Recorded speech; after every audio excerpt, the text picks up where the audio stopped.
بسم الله الرحمن الرحيم. اللهم صل وسلم على سيدنا مولانا محمد وآله وعترته بعد لكل معلوم لك. محترم دوستانو د پیغمبر اسلام والسلام بعثت چې کوم دی نبوت او رسالت پدې کې خو شک نشته د مورخین او محدثین اتفاق پدې باندې چې د ګل پورز باندې پیغمبر اسلام ته نبوت او پیدایش چې کوم دی داغه شوی دی. اختلاف پدې کې دی چې آیا د په کم میاش کې د را لګل شوی دی. نو حافظ ابن عبد البر فرمایي چې د ربیع الاول په میاش کې پاتم تاریخ باندې پیغمبر صلی الله علیه وسلم پیدا شوی دی او نبوت ورکړی شوی دی. په دې بنا باندې د پیغمبر اسلام عمر چې کم دی هغه 40 کال لري. او محمد بن اسحاق رحمه الله فرمایي چې په 17 رمضان مبارک باندې پیغمبر اسلام ته منصب نبوت چې کم دی په هغه باندې فایز شوی دی. مطلب د نبوت ته په 17 رمضان باندې میلاو شوی دی. په دې اعتبار باندې پیغمبر اسلام بیا عمر چې کم دی هغه 40 کال او شپږ میاشتې چې کم دی هغه راځي. حافظ عسقلانی په فتح الباری کې په دې قول چې کم دی دغه صحیح او راجح قول دا ذکر کړی دی چې پیغمبر اسلام ته نبوت چې کم دی په 17 رمضان مبارک باندې میلاو شوی دی او عمر شریف ته پیغمبر اسلام 40 کال او شپږ میاشتې په دې باندې کوم دی ځکه چې د په غار حرا کې اعتکاف او رمضان شریف میاشت و. خدا منصب نبوت چې کوم دی رسالت د سرفرازي او دا 40 کال دی لپاره ولې مختص شنو. په دې کې دا خبره د علماء کرامو فرمایو تجویز دا دی چې د 40 کال په عمر کې جسمانیه او روحانیه چې کم کمالات تی هغه مکملیدو د چې کوم دی کمال ته ورسیږي. یعنی 40 کال په عمر کې د اندامونه د ذهن د عقل د شعور چې کوم دی هغه ځای ته رسیږي. نو ځکه د 40 کال د عمر چې کوم دی سره د پیغمبر صلی الله علیه وسلم بلکې د نبوت لپاره خاص کړی شو. یعنی نبوت چې میلایوي په 40 کالو کې په 40م کال باندې چې کوم دی سره 40 کال نه وروسته خلکو ته نبوت میلایوي. نو ځکه د پیغمبر صلی الله علیه وسلم نبوت چې کوم دی 40 کال کې هغه ته چې کوم دی سره هغه میلاو شو. بیا په دی وجه باندې چې کله 40 کال د پیغمبر اسلام نږدې شونه عائشہ بیبي فرمایي چې حبب الیه الخلاء چې دا حدیث مبارک راغلی دی چې پیغمبر اسلام ته یوازیواله چې کوم دی سره هغه د غوړه شو. یعنی دا به عادت چې یوازې بکې ناستو. نو غار حرا کې د تشریف چې کوم دی یوړو او دا عموما دا خبره ده چې عبادت او ریاضت او ذکر اسکار تلاوت دا په یوازیواله کې ډېر خخيږي. په کور کې واړه زاګي بچي یو شی بل شی نه پاره کې زیات چې کوم دی عبادت نه کیږي. نو ځکه پیغمبر صلی الله علیه وسلم الله تعالی ولنبوت ورکوونو هغه ځان ته نږدې کوونو د خلقت چې کم دی یوازیواله هغه پیغمبر اسلام ته غوړه کونو. غار حرا کې پیغمبر اسلام التکی میشته شو. په پیره باندې په سورې دی بعد چې کم دی را کوزیدو ځان سره ویل کوټي خوراک سامان به چې کم دی ځان سره وړو بیا حاجت چې کم دی پورا کوو ځان سره بدلو. نو دي کې علماء کرام فرمایي چې پیغمبر اسلام داسې نه و چې د خوراک تنظیم ځان لکونه توکل منافع ودا. یعنی په پیغمبر صلی الله علیه وسلم په الله تعالی باندې توکل وو. خدا د دې لپاره وو چې فقر او فاقه چې کوم دي ضرورت حاجت هغه اظهار د دیو کې چې اعلان عین عبادت ته. یعنی انسان ته خدا د خوراک څخه ضرورت را پیخیږي کنه. نو د فقر او عاجزۍ د وجې نه چې کوم دي خوراک تنظیم به ځان کو. نو دانه چې الله تعالی باندې توکل نه الله تعالی باندې توکل وو خو فقر او عاجزۍ چې کوم دي پیغمبر صلی الله علیه وسلم اختیار ولا. ځکه د رزق تنظیم کول دا چې کوم دی سه دا خو د توکل منافی نه دي. یعنی د رزق تنظیم به ځان لکه او نور به توکل په الله تعالی باندې کې لکه یو پیر سیبونه هغه چې کوم دی سه دی هغه سومې وسال روجي بنولي. یعنی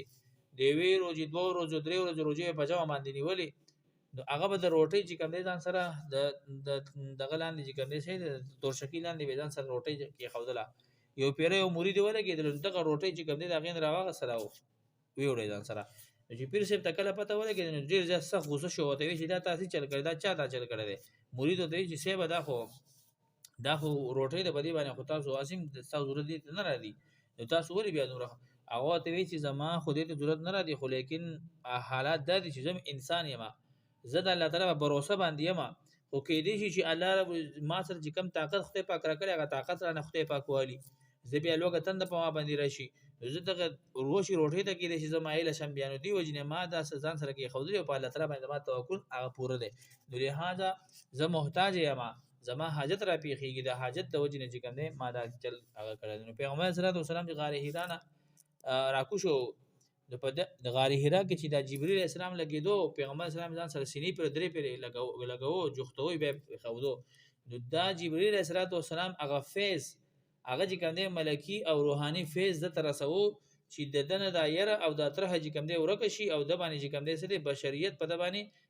غالب رانه شي او په د باندې چې کوم دی د ملکیت او د باندې روحانيت چې کوم دی به غالب راشي نو چې د آیاتونو ته وکړي او د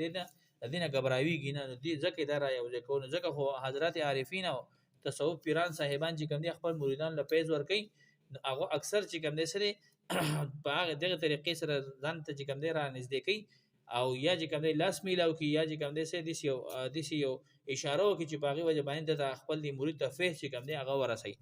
دا د فیض چې کوم دی سه دا خو ثابت دی او دا خو باقاعده ابن عباس رضی الله عنه فرمایي چې یو پیرا پیغمبر صلی الله علیه وسلم ماته ځ خپل سینې سره جوړ کړم او ماته دعا وکړه چې اللهم علمه الكتاب چې اے الله چې الله تعالی د کتاب علم درکې نو پیغمبر صلی الله علیه وسلم سینې مبارک سره یو ځای کړم او دوی جدا کړم نو خدای پاک مال علم را کړ ابو هريره رضی الله عنه فرمایي چې یو پیرما پیغمبر صلی الله علیه وسلم تعالی وکړي چې اے پیغمبر اسلام زستا سره ناس هم زیات وختونه تاسو نه ډیر حدیثونه زه یادوم خو اکثر نبی هیر شي ان تاسو سره ناس ما حدیثونه یادوم قران بیا هیر شي تاسو نه لاړ شمه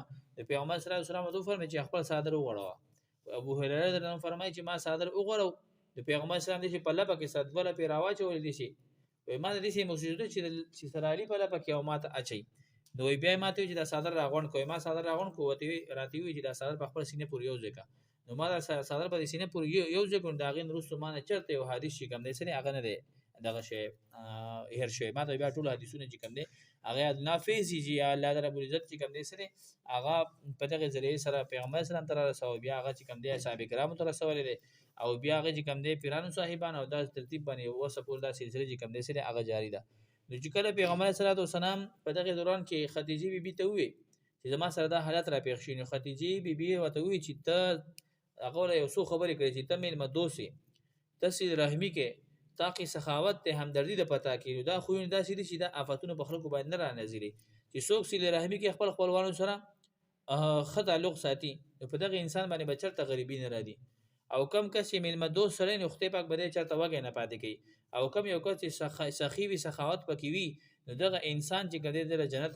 د جنت حقدار جوړیږي ځکه چې سخی سره د خپل پاک خوخي او همدردی کوونکی چې دین هغه دغه سره خپل پاک مرسته کوي نو خدیجه بیبي چې دا کوم خبره کړې وي نو دا د پیغمبر سره تسلی د پاره وي نو کې انسان د مخې چاته تعریف وکړي شي یعنی انسان د تعریف لایقي او ته داغه د مخې داغه تعریف وکي خود دې شوبه کې خطر به کې نه چې آیا د تعریف زو کوم د بازار غر سره روښ شي نو داغه د مخې ته به تعریف کولای شي دا جایز دي چې کوم څه ممانعت پدې کې نشته نو کله چې خدیجه بیبي خواته دې راغی وته وی چې ما د شهرت را پیښ شي نو خدیجه رضی الله تعالی عنها حواله کې د خپل د ترجی په شي کنده ورقه بن نوفل سره ولېګو او خپل وسرم لاړه نو هغه ته دا حالت چې کنده سره هغه بیان کړل دله کې یو خبره دار دي چې الله رب عزت چې پیغمبر اسلام د توحید او رسالت حکم وکړو دا غینه ورسو د ټول ناولنه حکم په الله تعالی سره کړو یعنی توحید او رسالت حکم خو الله تعالی ته وکړو دا غین ټول ناولنه حکم ته پیغمبر اسلام ته څه شو نو پیغمبر صلی الله علیه وسلم په خپل فرمایي اسامه بن زید فرمایي چې خپل پلان روایت کوي زید بن حارثه نه لاغین روایت ته چې پیغمبر اسلام وای ماته ارشاد فرمایل چې کله ابتدا د وحی کېدل نزول د وحی په ما باندې کېدل نو جبرئیل السلام راغی خپل باندې چې کم دی ازمکه هغه وزور له باغین شینه چې کم دی را زرغونه شو جبرئیل السلام دغه ونه بخپلم او د سوکو نو ماته دا او د شلو خو امام دغه نه او د سوکو جبرئیل السلام برکات وکړو وای زم ولګی د امام برکات وکړو وی ټول ناول نه حکم چې پیغمبر اسلام د شوی نه هغه د او د شوی دی او د مانده شوی دی نو بیا علماء کرام فرمایي چې او د په اعتبار د فرضیت سره مکی دی په مکه کې چې کوم دی او د فرض شوی دی او په اعتبار د تلاوت سره مدني دی یعنی په قران کریم کې چې کله د او د حکم راتلو نو پیغمبر اسلام په مدینه منوره کې نو په دغه وجه باندې دا چې کوم دی سره علماء کرام دا ذکر کوي نو د دین علماء کرام په اختلاف پدې کې دا دی پدې کې خو اختلاف نشي چې پیغمبر اسلام به موس کولو د بے عزت نه بہت نمخ کې پیغمبر اسلام موس کولو پدې کې اختلاف نشته دی خو اختلاف پدې کې دی چې پیغمبر اسلام به سونه منځونه کول سونه منځونه په پرځونه پدې کې اختلاف دی نو بعض علماء کرام فرمایي چې پیغمبر صلی الله علیه وسلم باندې دوه منځونه هغه به سحر 2 رکعات موس کو او د مازیګر به 2 رکعات کو او بعض علماء کرام فرمایي چې نه پیغمبر اسلام باندې دوه منځونه وو یو د سحر به 2 رکعاته کول، یو به د مازیګر د ماخام چې کوم دی 2 رکعاته به کولو. خو بیا د هغې نه وروسته چې کوم دی مکمل 15 منځونه فرض شوي دي او قیام اللیل چې کوم د تهجد لمونځ دی د هغې حکم چې کوم دی هغه ځان له پیغمبر علیه الصلاة والسلام باندې و. نو لهذا مکمل منځونه چې کله فرض شي د معراج په شپه باندې شوي دي او د دې نه مخکې چې پیغمبر